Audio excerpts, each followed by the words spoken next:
금요일에 새벽에 만난 하나님 오신 여러분들을 환영합니다. 같이 기도하겠습니다. 하나님 감사합니다.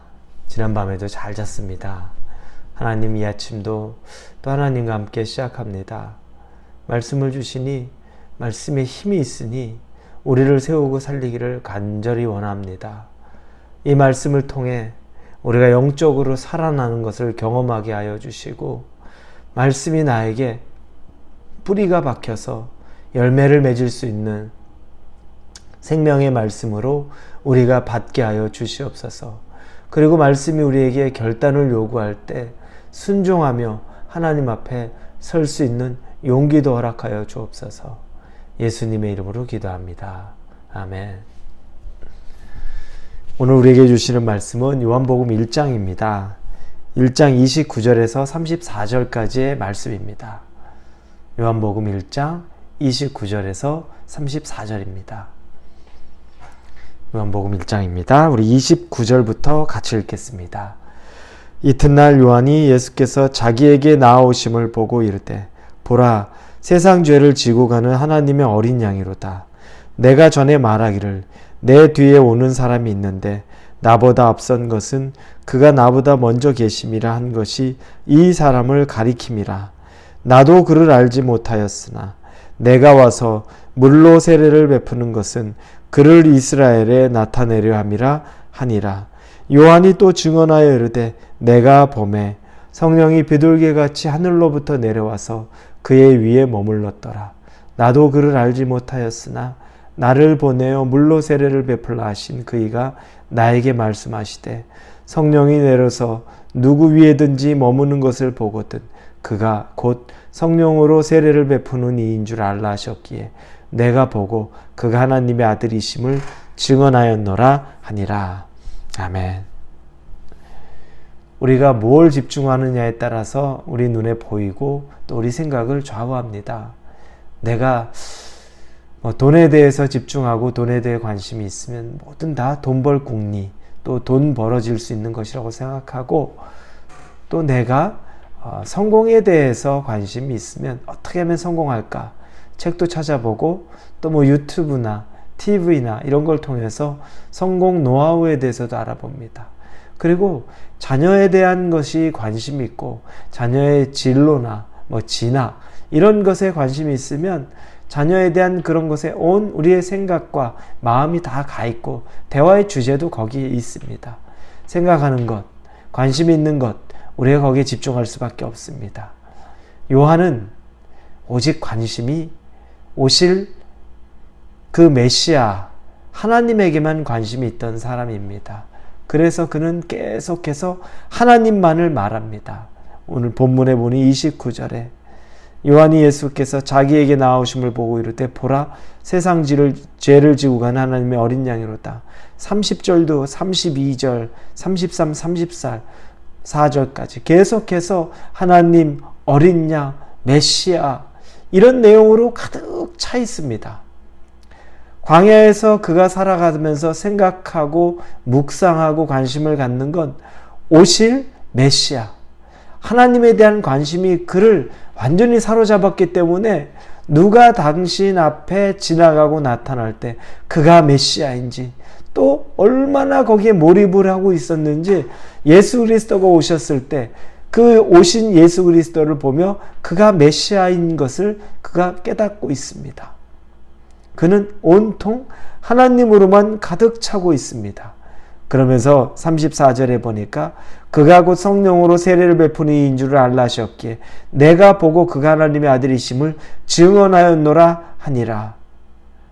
세상에 관심이 없고 오직 하나님에게 관심이 있어서, 즉 생각이 분산되지 않고 하나님에게 집중하고 있어서 그는 그렇게 오실 메시아를 볼 수 있었던 겁니다. 여러분, 그리스도에게만 관심 갖는 것이 쉽지 않습니다. 우리도 그리스도에게만 관심 갖는 것이 쉽지 않습니다. 조금만 정신이 흐트러지면 그리스도보다 사역에 관심이 있는 것이고, 조금만 우리의 마음이 흐트러지면 그리스도보다 우리의 친교에도 관심이 있어집니다. 그게 메인이 돼버리기도 합니다. 그런데 그런 것들은 사실은 하나의 격가지죠. 중요한 요소는 될 수 있지만 본질은 그리스도입니다. 예수 그리스도가 우리의 본질, 우리의 믿음의 대상, 우리가 신앙생활하는 목적이 되는 거죠. 그걸 놓치면 정말 중요한 걸 놓치는 것입니다. 이 요한은 그걸 놓치지 않았습니다. 근데 요한의 일생을 보면 예수님보다 6개월 먼저 태어났죠. 우리가 누가복음에 보면 나옵니다. 그러나 그는 좋은 가문에서 태어나고 또 광야에서 그렇게 영성훈련을 혼자 하고 나름대로 세상으로 보면은 자기 자신을 모든 것을 포기하고 들어갔습니다.